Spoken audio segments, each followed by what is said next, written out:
You're listening or watching the Honey Guess What podcast. I'm Dan. And I'm Brynn. And we're here live for our second episode in a row. We're live on Facebook. And so if you're listening to this on another platform, you're going to hear us probably referencing chat or something. You can also watch the video live on Facebook. It'll be on there on our Facebook page. It's facebook.com/honeyguesswhat is our Facebook page. So you can find us there if you're listening somewhere else. If you're joining us now live, hi, welcome. Please use our chat. Talk to us. We love to talk to you. Mm-hmm. We love to know who's listening. And this was really fun. Afterwards, last time, we were saying how this was a lot of fun and we want to do it some more, especially right now since we're both out of work and we have the time and energy and ability to do this live every week. Mm-hmm. Maybe not every week, but we'll do this more right now while we can. Mm-hmm. Yeah. We really enjoyed the energy that doing live brought. Also, the Q&A afterwards was awesome. Yes, if you're listening to this on one of our podcast channels, you should come over to Facebook and listen to the Q&A. Even if you don't listen to the whole podcast again, go to the end and listen to the Q&A. It was really fun. It was, yeah. Really fun. So, and I think we probably will do that again tonight if there's enough interest. I'd like to. Yeah, I loved interacting with people. Yeah. Not even necessarily as like our fans or anything, just people like in our general. Friends. Yeah, absolutely. It's nice to. Right now there's a lot going on with social distancing and stuff. It's a good way to connect. So. Yeah, it was a lot of fun. So. Yeah. Absolutely. Feel free to hang around after if you're watching. So. That said, I think you were going to go first this time, yes. right? Yeah. So. Brynn went first last week, and so I'm going to go first this week. I decided to take a bit of a book, play out of my own book from last time, too. I tried to stick to very little quote-unquote research. You did so much research this time. I wrote pages and notes. We've totally flip-flopped. We have. So, you know what it is like, if I have something to interact with, like another chat, then I get too distracted and I lose my place. And I just gave in to peer pressure. Like, you were making me feel bad, so now I'm doing research. This is going to be kind of a blend between history, but also being really funny and entertaining. Awesome. I found about. So, a little preface for why I chose this. Brynn and I have a recurring conversation that'll happen whenever like a new technology or something comes out. It'll be a little bit about like what would Ben Franklin think of like this right here, like because Ben Franklin was really like forward thinker of his time, really like out of the box person, and like he would just be so enamored with so much about what goes on, like what we have. Yeah. People talk about, like, oh, if the Founding Fathers were here today, they'd be rolling over, like, they couldn't believe it. I think they'd be a lot distracted by all of our new stuff. So. I don't think they'd even care where we were politically. And particularly Ben Franklin. Yeah. And so, like, that's something that... What's this? How does this... It's like Jack Skellington. Yeah, he would be Jack Skellington, is what he would be. So, so I decided that Ben Franklin is probably one of the coolest people in history that I thought. I was like, he's probably one of the coolest people. I'm going to learn a bit more about him. And wow, like, dude was all over the place. Like, really all over the place. In his interests, what he did, some of the things he said, and a lot of them are well known. He's known for his sayings and stuff too. So. Yeah, but I've got an article here from. Can I just jump off for 1 sec? Yeah. So the kids have this really hilarious book about some of our founding fathers by Lane Smith. He was one of the co-writers of Stinky Cheese Man, I think. Yeah. Right. So yeah, he's hilarious. But this book is John, Paul, George, and Ben. John, Paul, George, and Ben. But oh my gosh, like. The characters are hilarious, but it's like all based in truth. But it's like about when they were kids, and Ben Franklin was hilarious as a youth, even in that. Like, it's awesome. Yeah, that's all. That's a plug for a book for kids. It's pretty good. Something new and different for me. Yeah. If you're interested in that, there's another page that we will save for because we're only allowed one plug per. Oh, okay. So we'll have to wait for that. You're hilarious. Go. So, yeah, Ben Franklin had the famous one that he has for a quote is that beer is proof that God loves us and wants us to be happy. There you go. Exactly. Okay, so that's the famous one. It's written on magnets and little kitchen art things all over the place in pubs and bars all over the place. So something else though that so he was a fine connoisseur of fine wine. He had over 1,200 bottles. Dang. Okay, that he just had in France, in his place in France, and oh, that's where the good wine is. yeah. So the thing is, no offense, local wineries. Like, I drink New York wine. Mm-hmm. Yes, I realized that came across wrong. Yeah, the Pinot Noir I had last week was. Yeah, I was drinking a New York one last time too. I was drinking Red Cap. So cool. So, we digress again. So one thing that he did once when he was a bit tipsy was documented that he actually didn't get drunk very often. That was something that was noted is that he didn't actually get drunk very often. But one of the times he did, someone documented that he was he had gout because he loved good food and drinking like habitually, not to excess, but just habitually. Yeah. And so he got gout a lot. And so one of the times when he was dealing with a bout of gout, he started debating against his gout, just arguing with it as if it was think of the empty chair thing that Clint Eastwood did, but he's doing that against his gout. Makes sense. Very Shakespearean. Yeah, I like it. Yeah, so he did that. He said, "What have I done to merit these cruel sufferings?" And the gout smugly replied, "Many things. You have ate and drank too freely." And he just listed off all of his own faults that he'd done to get himself there. So yeah, that's the mild one. I started out there. So we're gonna move on. Oh, this article, by the way, is from Listverse. It is the 10 most outrageous things Benjamin Franklin ever did. Cool. Okay. So now I got a question. Being somebody who is well versed in literature, what do Ben Franklin, frog legs, and horror have in common? The Muppet movie.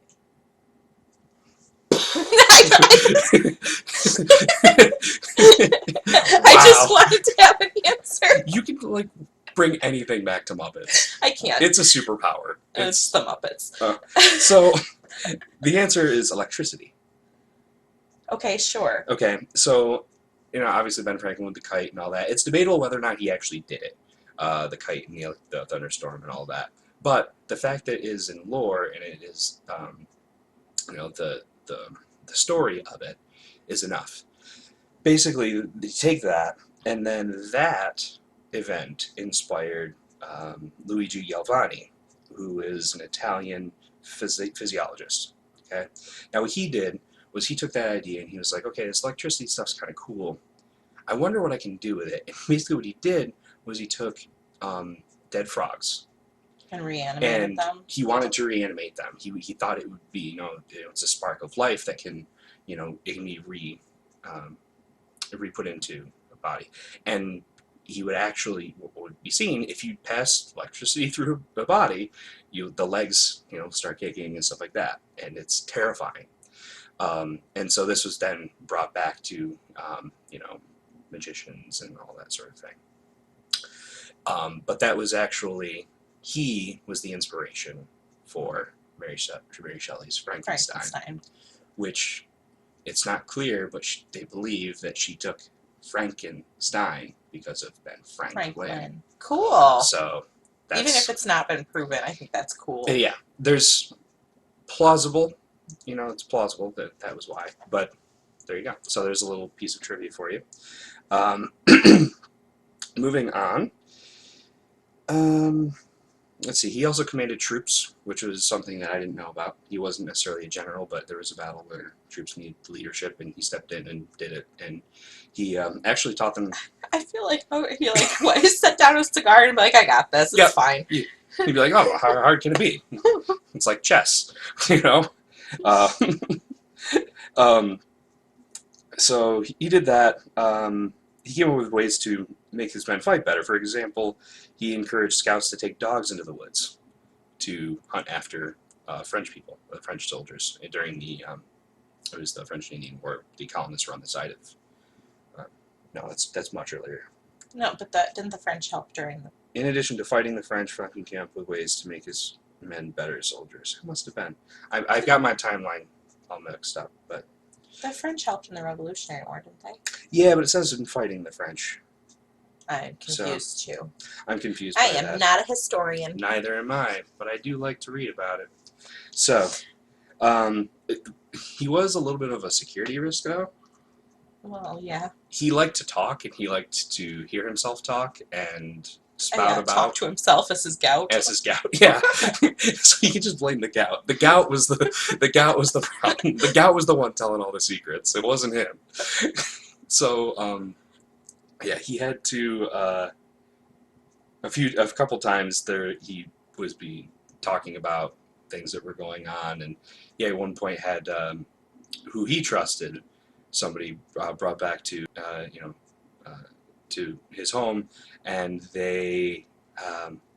I had read that was a problem because he had a house in France and he was friends with people from all over Europe. Yeah. That he he trusted people even though people were like, we're against that country right now. So he'd be like, it's fine. So they're my friend. You know how we were talking earlier about like you kind of thrive on chaos, okay, with like your desk space. Okay, I like a little chaos. Okay, so it provides urgency and makes me work harder. So he was a bit of the same, and so like he had top secret documents just all over the place, just everywhere. It's my boy.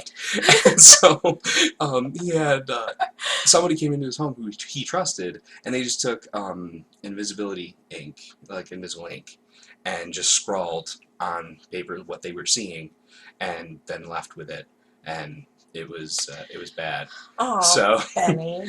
So yeah. Get a filing cabinet, man. The next well documented is the bones in the basement. He kept lots of bones in the beginning about this. Yeah, I guess I'm gonna gloss over that, it. Yeah. Because it's rather well known. He studied like anatomy and stuff. Well, yeah, and it was all like science. It was science. Yes, but he had many bodies, full skeletons in his basement. Yeah. So they couldn't collect Legos back then. Like, he needs to collect something. It's fine. I mean, certainly didn't have Lincoln logs, because what is he here? I mean, it's just a time joke. Lincoln logs. Legos is like, it's fine. Go ahead. It's a time joke. I get that it's a time joke. I was making like, it's fine. It's fine. So, he also wrote some songs. He wrote music. He wrote particularly... We should have made a list of the ways he's like the Tiger King. He also wrote songs. Oh. All of my knowledge of Tiger King comes from memes. Yep. I have not watched it yet. Not a single, not even a clip. I haven't watched a single clip of it either. I've read lots of memes. Yeah. Sorry, I'm all over the place tonight. It's really okay. So, he wrote songs. I distracted you. He wrote a lot of drinking songs for people to sing. And again, he wasn't ever seen in public as being totally plastered and inebriated. Maybe he just had a really good tolerance, though. Maybe he was drunk all the time, and so they couldn't tell the difference. That's possible too.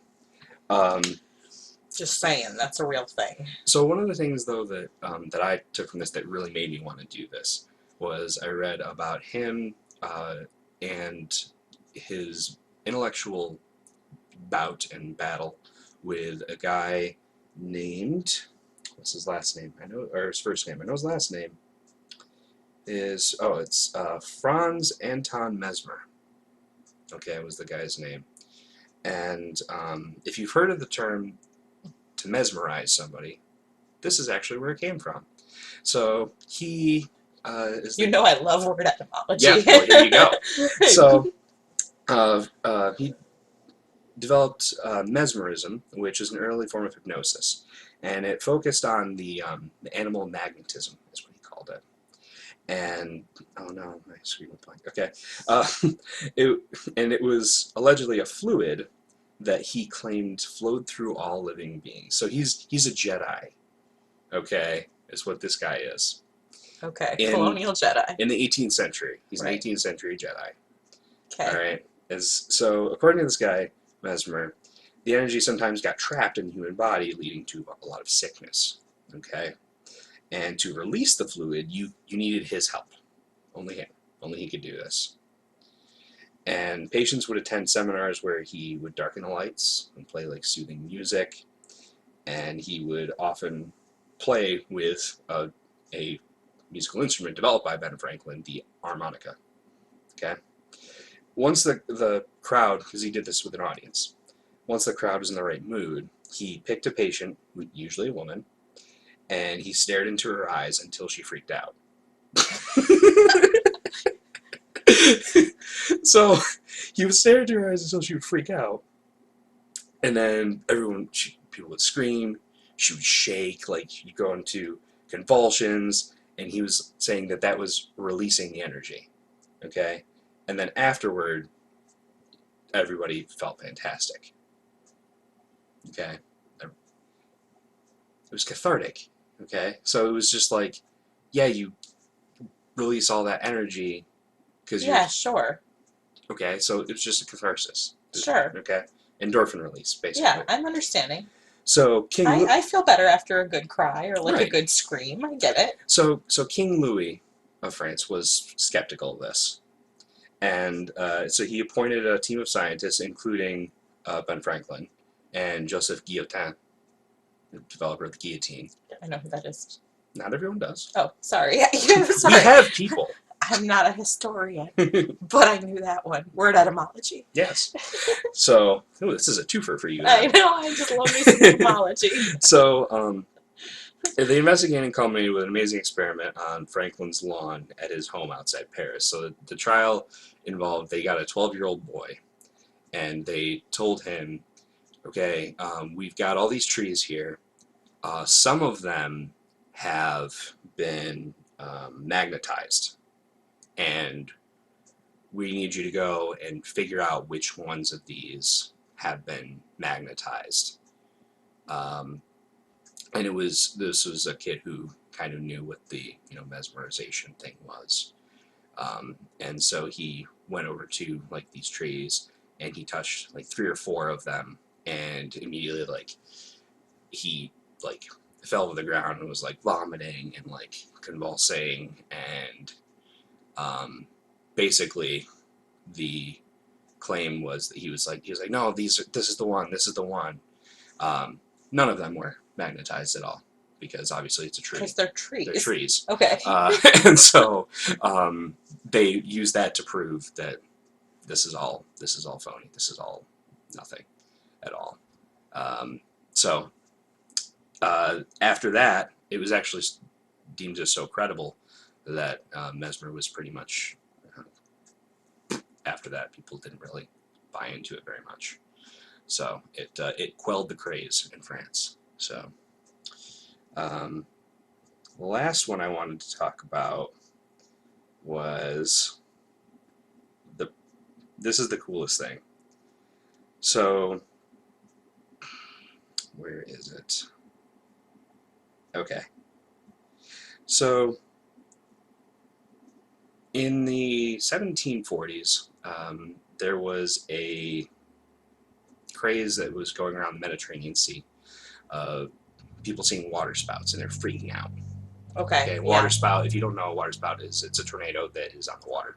That's essentially what it is. I had literally never heard of them until I lived on Lake Ontario when we were in Oswego. Mm-hmm. I was friends with several meteorology students who were like, oh gosh, water spouts when they happen. It was like very exciting. Yeah. And I had never seen one, never even heard of one. And so the first time you do see them, they are a little bit like disconcerting. Right. And so because, okay, you're going to be able to to empathize with these people then.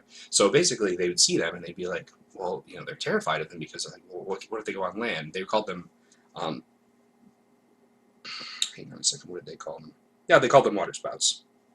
But they were rare, and so you see them, and by the time you go tell somebody, they're pretty much gone. And it can be months before another one happens, and it won't happen in the same spot. And right.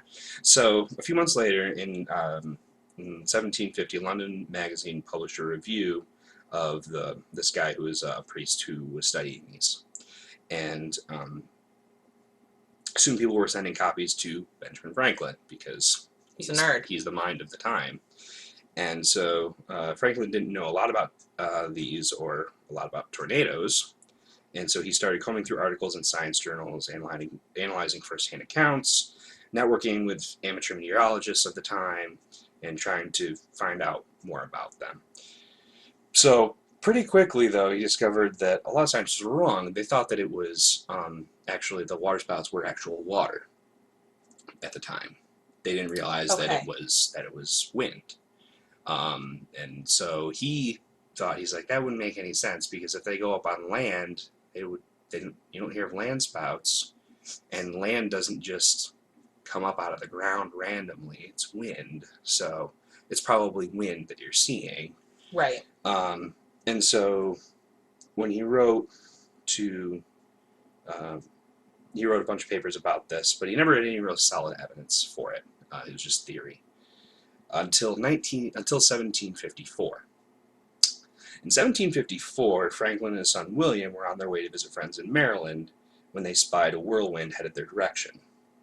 It was about 15 meters high, so about 50 feet, and 9 meters wide at the top. Okay, so it was not fully touched down, like one of those things you see. I think of the movie Twister. I watched that a lot. But like, fully, coming down. I've actually never seen it. You can probably avoid it at this time. Yeah, no, it's not 1997. So, it's fine. That's exactly when it came out. How did you know that? I know, thanks. All right, so instead of running away like a normal person, though, Franklin followed the Twister on horseback. Right, that sounds like that's normal. And you still don't think that he was drunk all the time. Okay. I don't think he was all the time.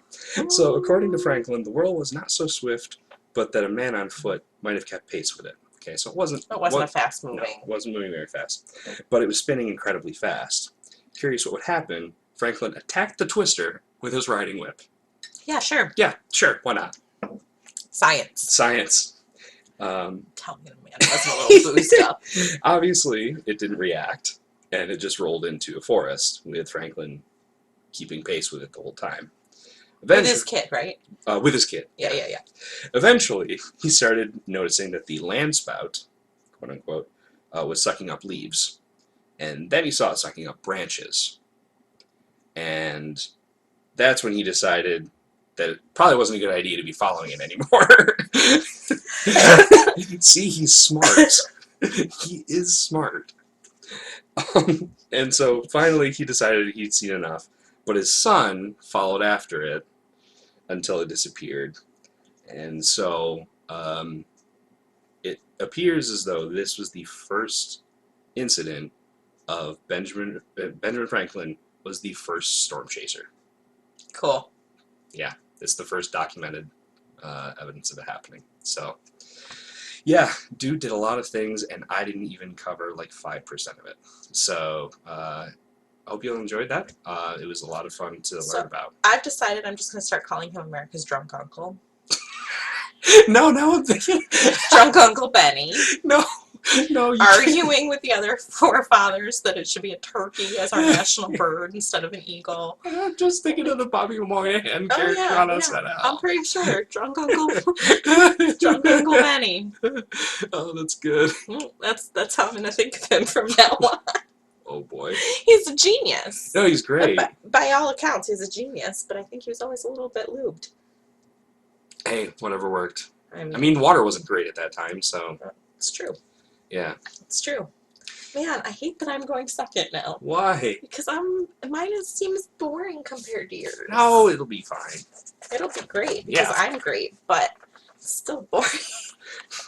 So for everybody who is not sure what I'm drinking in this glass here, this is half hard cider and half orange juice. I am a COVID cocktail mixologist. Water. I've been drinking a lot of tea lately, so I know This whole thing, we're like in Bizarro world now. Before we go further, I have to say, so I've been drinking a lot of tea lately. I feel like this is something we could talk about after, but sure, go for it. Tell them about your tea drinking. I don't know why I've been drinking more tea. I don't like tea normally, but I've never really liked it, and for some reason, I've had a cup of tea or two for the past, like, 6 or 7 days. Going through some sort of change of life or something. I don't know. It's weird. But I have to tell you, I started thinking of what I could come up with a parody for tea drinking, and I'm not going to spoil it now, but I'm thinking I might actually do it. So like a musical parody? Dang, boy. Alright, well, we have that to look forward to. yeah, so Now allow me to bore you. yeah. So, some of you who know me may know that I am a former dairy princess. I grew up on a dairy farm, and I was Onondaga County Dairy Princess when I was 16, and again when I was 20.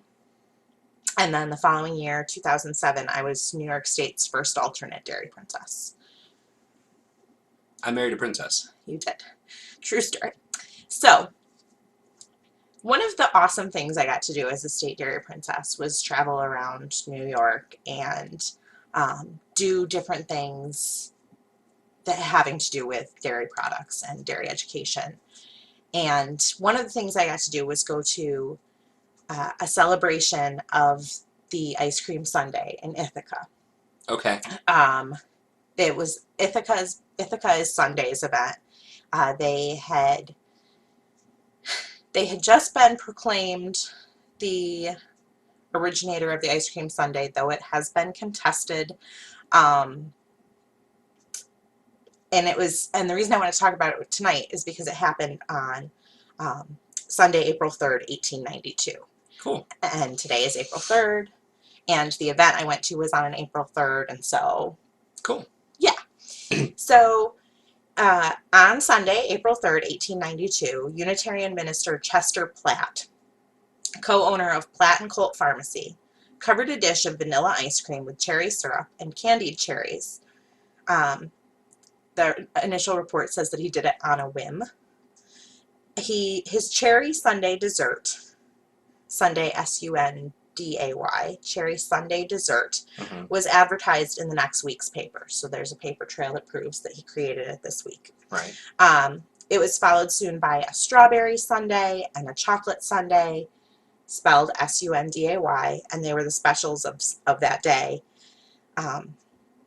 In 1894, Platt attempted to trademark the term ice cream sundae, S-U-N-D-A-Y. So that's the paper trail we have for Ithaca being able to prove that they were the originators of the ice cream sundae. I wonder what the other places have that are... I'm so glad you asked. I told you I did research. So, there's no such thing as an original idea. In a country as big as America, especially at a time when innovations were happening quickly, of course it's going to be contested that they were the originators of the ice cream sundae, though I'm still pulling for you, Ithaca. New York Dairy Princess in the pocket. It's like, the Anchor Bar with the chicken wings. Yeah. Like, it's a similar thing, just on a whim, like, didn't have anything else to serve. Take the wings off a chicken, serve it. And that became a thing. So, anyway. So, yeah. So, at least 5 other cities claim to have birthed the ice cream sundae. But, surprisingly, all of the accounts happen within a couple of years of each other.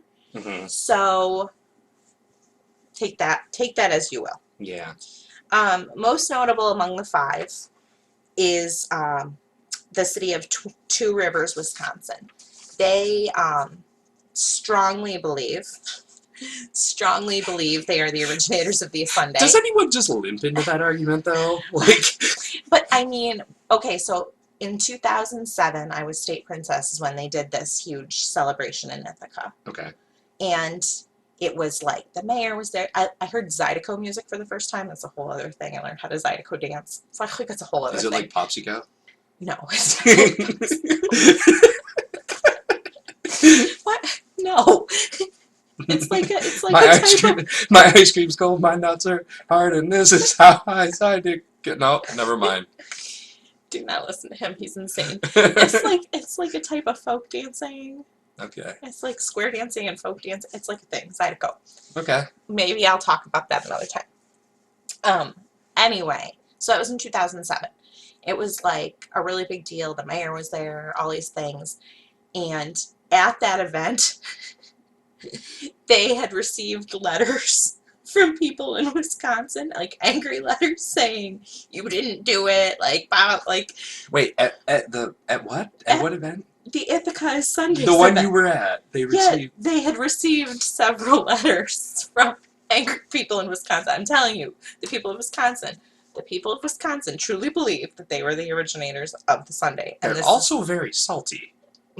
And this is the story behind it. Are you ready? Okay, I'm ready. So the story goes that a man named George Hallauer asked Edward C. Berners, the owner of Berners Soda Fountain, to drizzle chocolate syrup on his ice cream as early as 1881, which would have been 11 years before the Ithaca Sunday. And it quickly became the Sunday Special.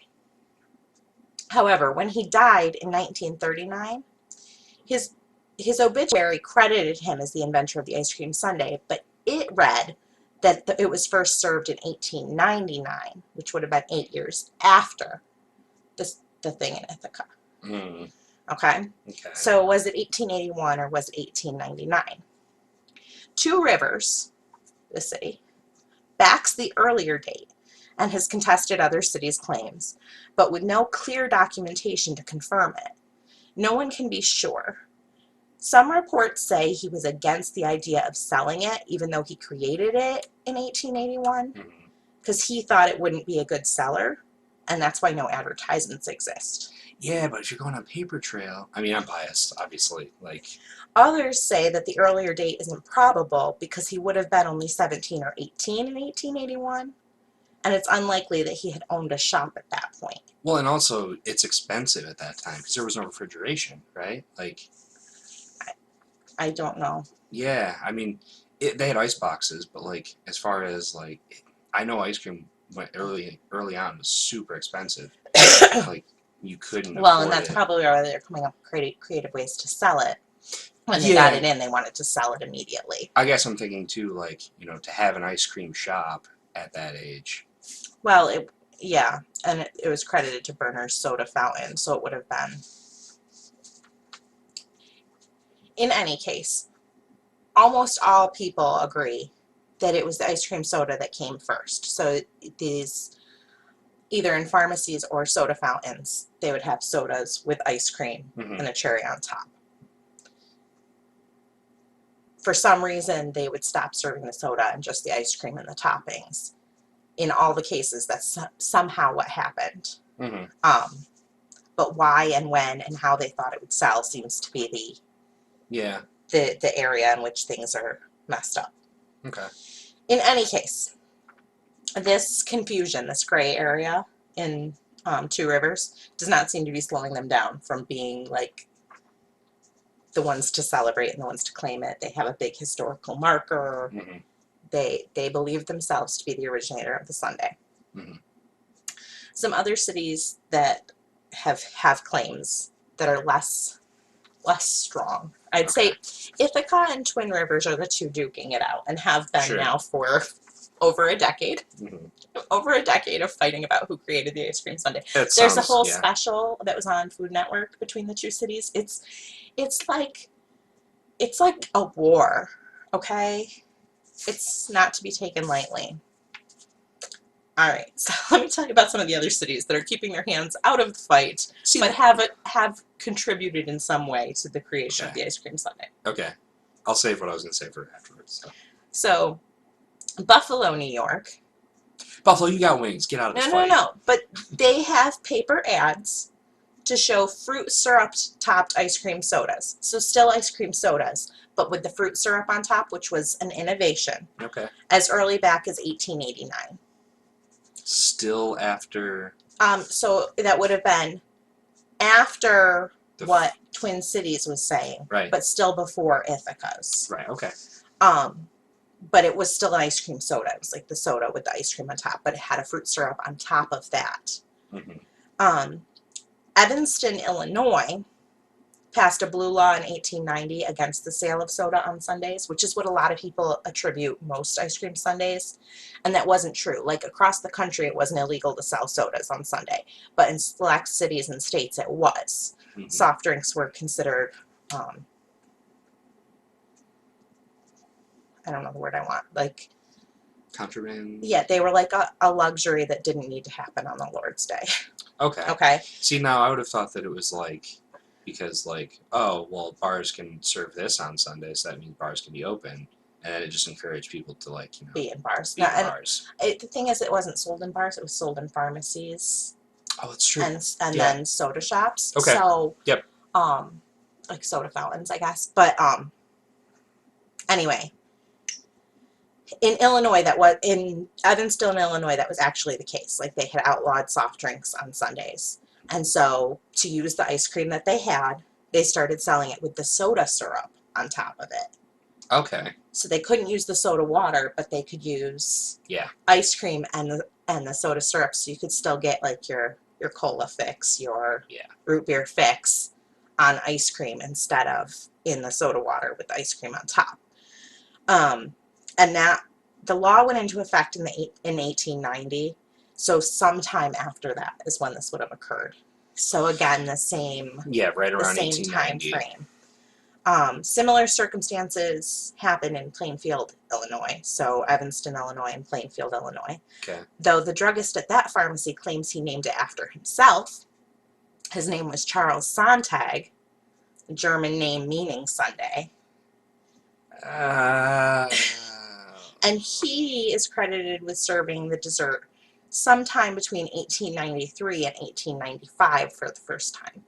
So Still again, later, in the same time frame, but not as early as Ithaca has on paper that they were selling ice cream sundaes.